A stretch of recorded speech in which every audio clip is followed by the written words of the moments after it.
So, hello and welcome back to the next episode of the Self-Development with Tactics podcast. And as you might can see in the background, or not actually, we're going to discuss the myth of charisma, or the charisma myth again. So this will probably be the last episode of the podcast, which is totally great. Not the episode of the podcast. Thankfully not. It's definitely not the end of this not famous, but definitely great podcast in terms of me actually enjoying doing it. But this is actually the last episode of me discussing the charisma myth. And this time, as you can see right now, we're going to discuss the last part of it, which is the charisma myth audiobook. So therefore you can see, okay, there is actually an audiobook as well, which is totally nice if you're a guy or a girl who just likes to listen to knowledge or listen to things, because there are quite a lot of people who do just quite don't want to read or can't read or just dislike it. And for these people especially, audiobooks are something that's really, really great.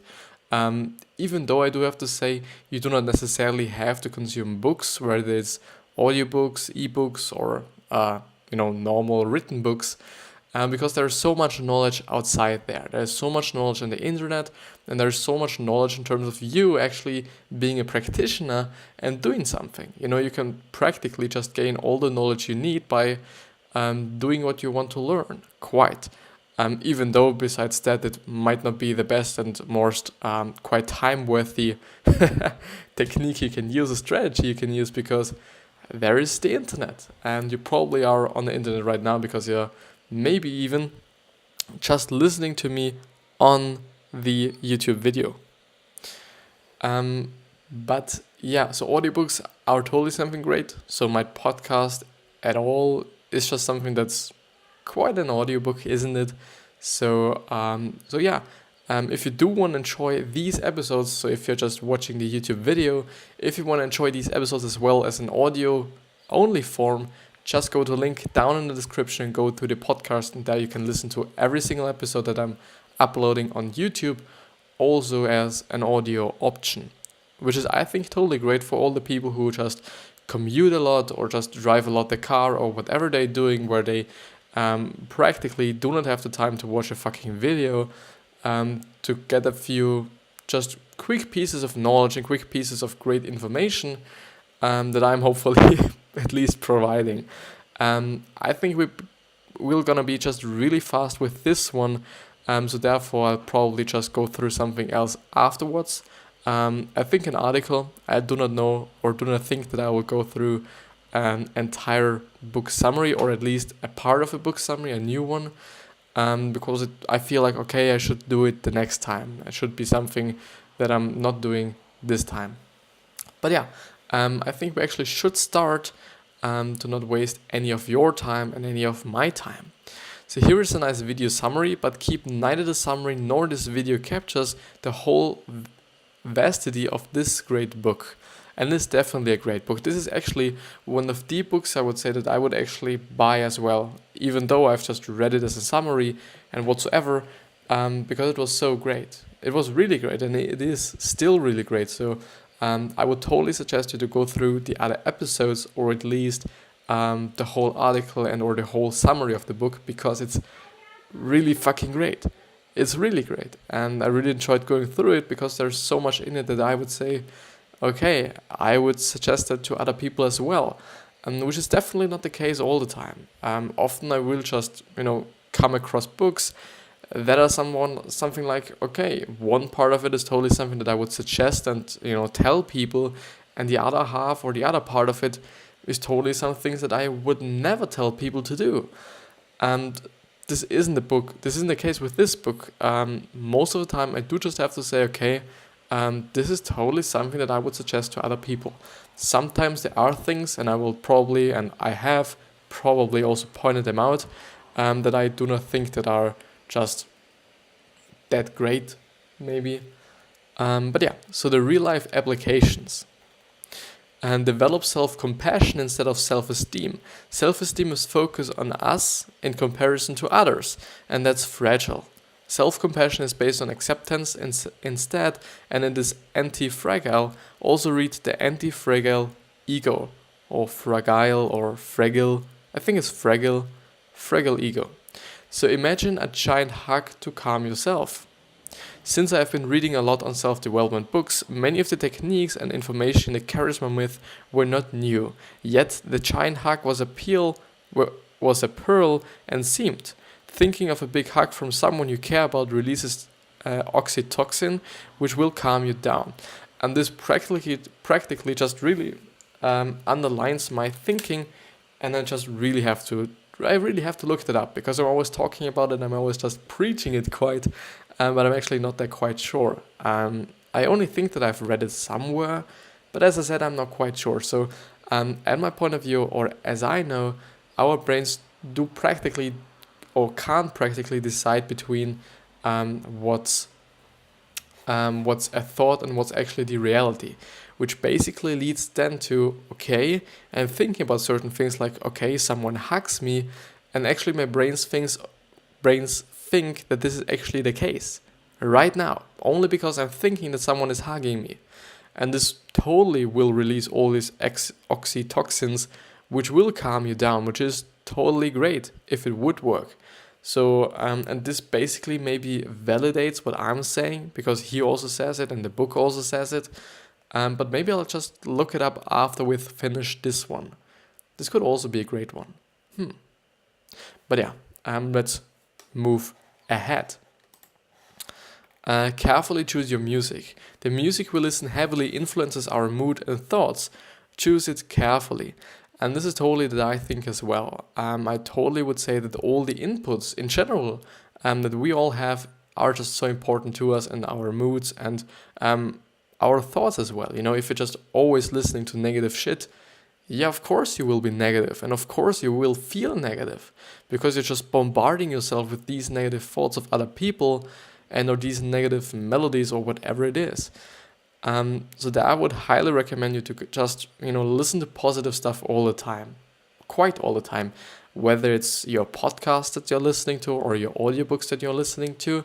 Even though with the books, I would say, okay, there are some stories that might be sad, even though they have a really positive background or positive, positive rules are just ruling this world. What I want to say is that you can learn something from that, which is then positive. But in general, with music and with podcasts and speeches and whatever, just please listen to really positive stuff. And also the people you surround yourself, these are also just have an input on you. They really are influencing you. This was always something that I've now thought like, this is actually true, but it actually is. The people that are surrounding us are so influential, and they just do, create your mood and create your thoughts. And this is totally something that I just experienced in a negative way, and I also let's say negative, quote unquote negative, but also in a very highly positive thing, because all the people that I'm hanging around in school are highly positive. So they are loving all the time, and they're just so happy most of the time. And this really just puts yourself into a position where you say, okay, I'm happy as well, because all the people around me are happy. And I do really believe if all the people that are around you, if they were negative, you will totally feel negative as well. And you will totally be influenced in a negative way, so that you might start thinking negatively, which is totally fucking shit. Totally. So, therefore, I do not want to say, and I think it would just be too difficult to really just end any relationship you're having with someone that is maybe sometimes a little bit sad or a little bit negative. You will be negative as well because of yourself and not because of other people, because there are certain times where something happens and whatever, and there will be just some times where you are just a little bit negative, and that's totally okay, unless it isn't just getting in a habit. If it is getting a habit, you just really have to be sure about it, and you really have to recognize it, so that you can just reverse it again, that you can actually put yourself into this positive position again. But what I initially wanted to say is that there might be some times where other people will be negative, but really just kind of kicking them out of your life is difficult. And therefore, I would say just limiting the time you're just having with negative people in general might be the thing to go to, because maybe your mother is even a negative person in your life, and just kicking your mother out completely, I don't know. It is definitely difficult for some people, or for a lot of people, and some might say, okay, this is totally okay for me because I don't like her at all, even though you should, because you're alive because of her, partly. This is one of the things I do just have to say. You just have to give it to your mother. You just, have to be grateful for living, and you wouldn't live without your parents. So this is quite at least the one thing that I would say you should be grateful for or positive about in terms of thinking about your parents. But just limiting the time with negative people, I think, just will work quite fine. But yeah, don't say, don't worry, don't hesitate to call, and no problem. It's like that people will focus and remember on those exact keywords you don't want them to focus on. So don't say, don't worry, don't hesitate to call, and no problem. Because it's likely that people will focus and remember on those exact keywords you don't want them to focus on. I basically don't get what he means, but I do think the first time I was reading it, I thought this is this negative thing, or this thing that I would never suggest to people, which is actually one of two, I guess. There are actually only two things in this entire book, or book summary at least, that I wouldn't just tell other people they should do as well. But because I do not quite know what he means, or actually she means because it's a she, which is also quite great to actually be reading a book that is from a girl or a woman, because I'm quite all the time reading books from men, and men wrote them, so that is quite nice to have some things, or just some books that are from a girl or from a woman, and their perspective and their thoughts and whatsoever. It is fucking great. Answer phone professionally and get warm when you realize who it is. When you answer the phone in a neutral and distant tone and then get warm when you realize who it is, you will make them feel special. Which makes sense, and who the fuck don't wants to be, or who don't wants to be, who don't wants to feel special, or who wants to be felt like special, if this makes any fucking sense. But you know what I mean. I think this is just something that a lot of people will like, and a lot of people are naturally just liking, because who doesn't want to be important? Who doesn't want to be some sort of special, quote unquote special? I don't know. I do think this is just something I feel. A lot of people will like it, and so we're actually going ahead with the pros and cons of the book, and we're gonna start with the cons. Harsh, yes. Effective, not always. The author recommends one of her clients to go with a very graphic mantra to get the people in his organization to comply, and adds about her choice that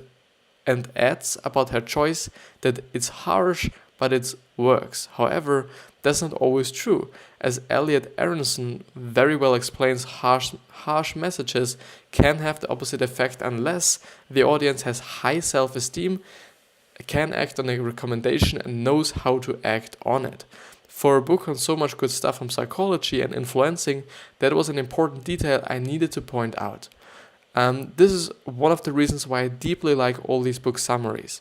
Not only because you just get a lot of free knowledge and a lot of free insights of really, really great books, and basically really great minds, but you also can just see all the opinions of a lot of people. And especially because of me just going through this as well, you basically have quite, I think, 5 opinions. The first one is the opinion of the author. The second one is the opinion of the article author, so the book summary author. The third one is mine. The fourth one is yours. And the fifth one is actually the people that are actually commenting down below on the videos, if they would be there. But they will come. They will totally come. And then you have your 5 opinions which is totally great, because you can get so much input. I can just put my shit into it. The author of the summary can put his shit or her shit into it. than the book itself totally, then you have your own opinion, and all these people in the comments who might have, I don't know, who probably have an opinion about it and opinion about certain things about the book, who will comment, and you can just get something from that as well. The second one is, imagine you are a big gorilla charging down the street. Somehow I found the advice on body language to be way too overbearing. This was actually also one of the things that I said in the last episode, actually from yesterday, that this is actually something that I wouldn't suggest, because she suggested they should actually just go like a gorilla and just act like a gorilla. And it seemed for me to be maybe too arrogant or too body language just aware, maybe just too overdoing it. And as the author of the summary also says, it's a little bit overbearing, and I would say as well. She actually pointed out, okay, if you're bumping into some people, this is totally okay and whatsoever. And I just remember in the episode from yesterday, I said, I'm not quite sure about this, if this even is good to just bump into every fucking person you're just meeting on the street. But yeah. And the last negative point is Clinton asking janitors for four-eyeing policy. Clinton is a typical example of how to be charming and making people feel good. But was he really going around asking staffers and janitors of the White House for recommendations on four-eyeing policy? Somehow that story sounded bogus to me. It totally can be. I do not know, maybe there is some inside information the author of this book had, but I don't know. I don't know quite anything about Clinton.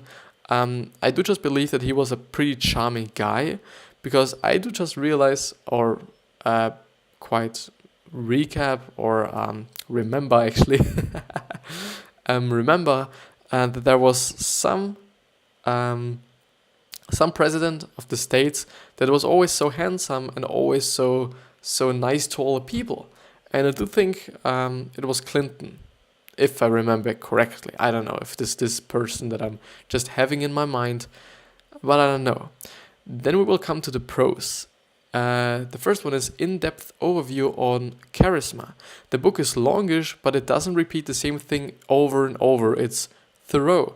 And this is totally something great, because with all these really big books, I do think, especially in the realm of non-fiction and self-help and whatsoever, there will be a lot of repetitions, which is totally something you do not want to have if you're just reading through a, 1200 sites book that, might take you a lot of time, only that you just recognize, okay, there's just the same shit over and over again. The second one is lots of practical tips. The charisma myth has a very practical bias. Lots of exercise and super useful tips, which is totally great, and which is totally something I love or would love if I was reading the book. Because often I feel like books do have the theoretical stuff, but actually do not get you anything to work on it quite. And then to see something like this is totally great in my point of view. Good psychology, which is the last book, and the book has good theory. Olivia Fox Cabana does have a good grasp of psychology. And yeah, then the end will be the review, which seems to be a little bit of a recap and maybe an just suggestion for other books, but I'll see. So the charisma myth is a theory on charisma plus exercises plus lots of practical tips.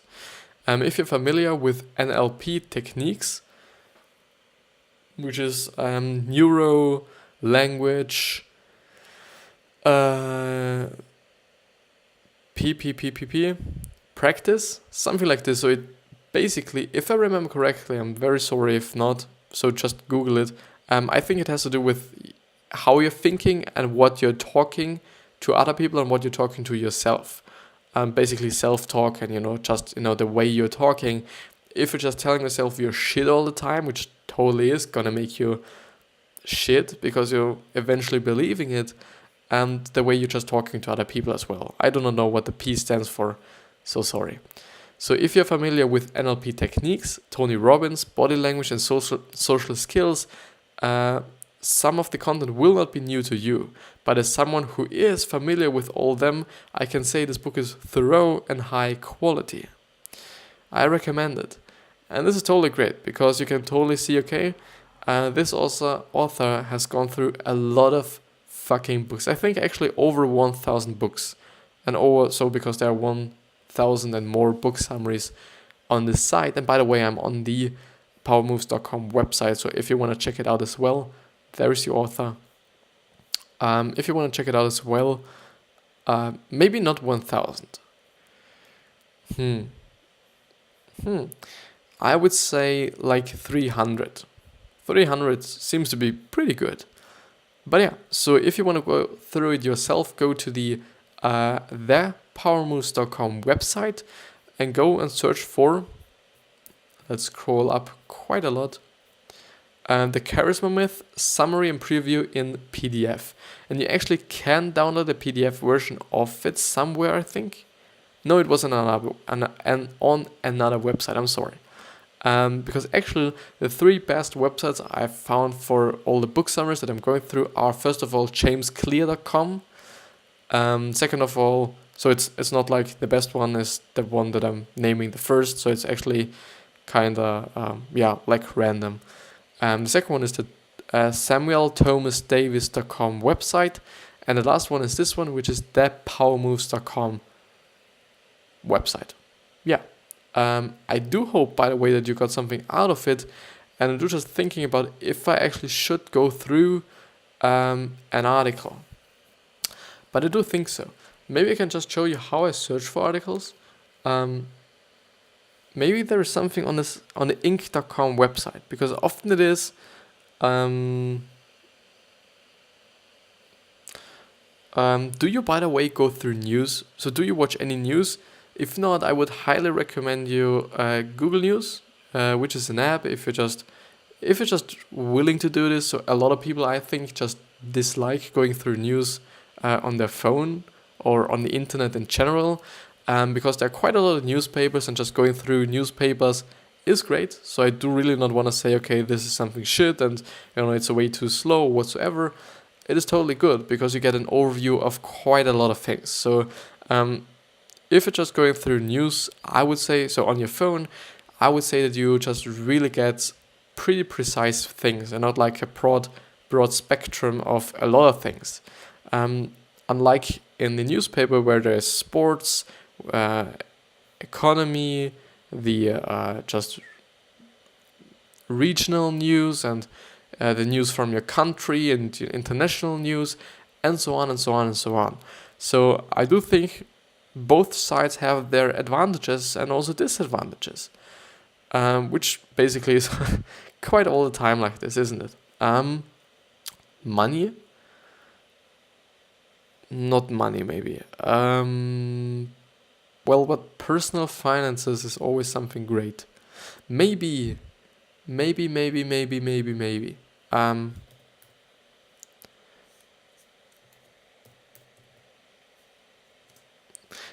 we'll go through a little bit of the Jeff Bezos article I've gone through a few days ago. Yeah, I think so.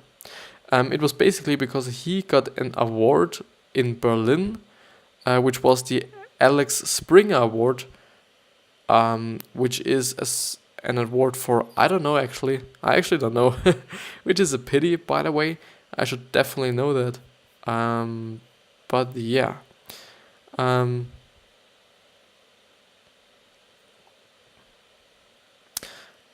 So maybe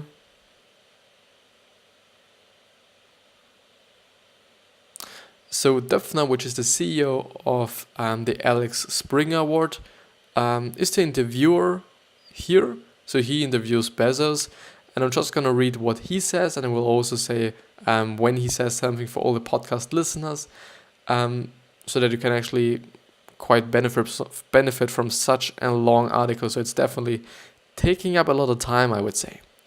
So Döpfner, for me, the most moving image that we saw tonight is the one that John showed where you and McKinsey are preparing the table. The famous table, which is very moving because it shows how you really started from the very scratch, and also it illustrates symbolically that the launch of Amazon was really something that you did together. Could you describe a little bit what McKinsey's role was? Well, first of all, McKinsey, which is now the answer from Bezos, she had married this stable guy working on Wall Street, and a year after we got married. I went to her and said, I want to quit my job, move across the country and start this internet bookstore. And McKinsey, of course, like everybody that I explained this to, her first question was, what's the internet? Because nobody knew this in 1994.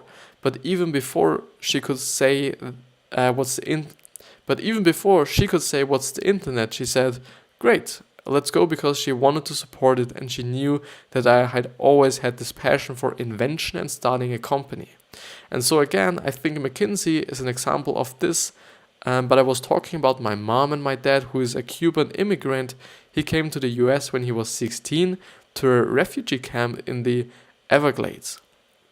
And they are so loving and supportive that when you have loving and supportive people in your life, like McKinsey, my parents, my grandfather, my grandmother, you end up being able to take risks because it takes, because I think it's one of those things that it doesn't. You kind of know somebody's got your back, and so it's just, and I don't even think you're thinking about it logically. It's an emotional thing. So I'm pretty sorry if it might be a little bit, I don't know, crazy, because you probably know it. If you're just talking about something, the words that are coming out of your mouth aren't just always making up a sentence. So at least it's for me like this. I don't know. But it definitely is. And so I'm quite sorry for just, reading through it, and there might be some crazy sentences in there. So do not get, fucked up or whatever, please. So McKinsey is actually his wife. He seemed to be divorced from or whatever. I don't know. I'm not that in such a... I'm quite only focusing on news that somehow are relevant to me in terms of business or marketing or regional news, which is totally something that I do quite not read that often, but I should, because it do just, really kind of influences me, what's going on in my country, in Austria. Definitely interesting. It should be definitely interesting for me, but it quite isn't. I'm more like in the tech stuff, which is totally something that I always liked, kinda. I always like to see, okay, what's new and what's just popping, even though I've never ever bought something. I think I've never ever bought one singular device that was the newest one at this certain time. Maybe it was the MacBook that I'm recording on right now, because I actually had to buy it for school, because they actually just wanted to buy us a MacBook, which is totally something that I thought like, okay, this is totally not something that a lot of families can do, because a MacBook is just very, very fucking pricey. Totally. It totally is. And there's nothing to argue about this, but especially because I think you could practically work with an Windows PC as well, even though there might be a little bit of a change and a little bit more, maybe just a little bit more difficulties in school when just teachers really show what you should be doing, and not everybody has the same software or hardware, and everybody might not be able to just use this software or that software or whatever. So it might really come up to a lot of complications. But I should actually just go through a lot more regional news and news about my country and actually know what the fucking politics are in my fucking country. But I do quite have to say this is not something I'm so interested in maybe. I'm just interested in it to some degree because I know it influences me and influences my abilities maybe, and also because of the fucking Article 13 or Paragraph 13, whatever it is actually called in English. So basically the agreement of the European Union that there is something like an copyright law, a new one for the internet and something like this, which will change a lot of things by I think 2022 or something. I do not know anything about it, unfortunately, but it just really highly influences me, especially because I'm sitting right here and you're just, listening to what I'm saying. Um, but yeah, I think there will be one. There will be one question and one answer. So that's really interesting. You think that unconditional love, if you feel and experience unconditional love, it helps you to take risks.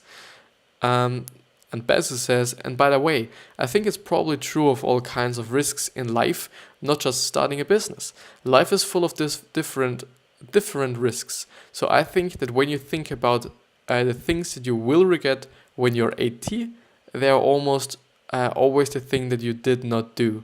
They are acts of omissions or omission, which is totally true. A lot of people, if they're just 80 or 90 or 70 or whatever, if they're just really old, it is always the thing they didn't do that they regret. But I think most of the time it isn't actually what they did that they regret, which totally makes sense to me. And therefore, I really want you to do whatever you want to do in terms of trying out a lot of things.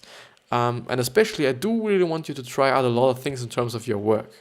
But I kind of came to the conclusion that studying something right ahead and right after school might not be the best thing, because you do just have only one experience, which is the experience of school, and maybe you have a great self-awareness and just really like, or really just know what you like and what you love and what you're passionate about, so that you can actually say, okay, this is totally something that I will just be doing for the rest of my life. But I still think that it wouldn't be the case for a lot of people, or it isn't the case for a lot of people. So therefore, just trying out a lot of things to actually see, okay, this is something that I like, and that is something that I like, and this is actually something that I do not like. It's something pretty valuable to just understand what you want to do for the rest of your life. Very rarely are you gonna regret something that you did and it failed and it didn't work or whatever. But the acts of omission, and again, I'm not just talking about business things. It's like I loved the person and I never told them, and 50 years later you're gonna be like, why didn't I tell her? Why didn't I go after it? And so that's the kind of life regret that is very hard to be happy about when you're telling yourself in a private moment that story of your life. So I think it's anyway, I won the lottery. I won that lottery of having so many people in my life who have given me that unconditional love, and I do think McKinsey is definitely one of those. And so we moved, and then McKinsey, who has basically no skill in this area at all, really, I mean, you're the least suited person for this. She did our accounting for like the first year. Was it the first year? Something like that. And she did it well, and that's what's amazing. My wife is a novelist. She's won the American Book Award, which is something I didn't know. I did know her name. I think it was something that I quite was familiar to, but I didn't know where it came from. Toni Morrison, the Nobel Prize winning author, who was McKinsey's teacher at Princeton, said on the Charlie Rose show that McKinsey was her best student ever. Anyways, McKinsey is a very talented novelist, but she's not an accountant, but she pulled it off. Again, we all get done what we need to get done. Which is something I also believe in. I do think that you this person that just, listening to me or watching me, I think you can do just a lot of things. A lot of things you might not actually know that you can do them. And I do think most of the time these just abilities just really show if you're putting yourself in a position where there's no other way than just going forward. Which is totally something that I believe that a lot of rich people actually were poor someday, or in their very early lives, because they then understood, okay, they just have to go forward, and there's no moving backward, because there is no back, because there is nothing behind you, there's only something in front of you, because you're so on the ground that there's nothing that's deeper than the fucking ground. So therefore, just going forward was the only option, and there wasn't also not that quite things to do, like just what they were talented at, or what they just thought they could do good to gain that money. But yeah, I hope you do understand what I mean. Even though I do have to say, there are two tactics at my point of view, or two strategies. The first one is just really burning the bridges and boats behind you. And the second one is having a backup plan. And both have advantages and disadvantages, even though I do have to say, okay, just burning down everything behind your back could just really fucking good work, or well work actually, or completely not. But if you're having a backup plan, you do have a backup plan. The thing is, you're only having a backup plan because you're not really just sure that your first plan, so plan A, is actually gonna work. And this is the problem that I'm having with having a backup plan, because you're not just believing in what you're doing. But if there is just nothing that's kind of holding you back, there is no going back. There's only going forward and believing in what you're doing. And this is what I like about this one. But yeah, I do hope you got something out of it, and I do hope you weren't too bothered that I actually got through the Jeff Bezos article as well. But I wish you the best health, wealth, happiness, and success. And do not still forget about thinking about your legacy and about helping the people that are around you, or just giving back to people at all, or in general. And with that being said, I wish you the best, and I'll see you.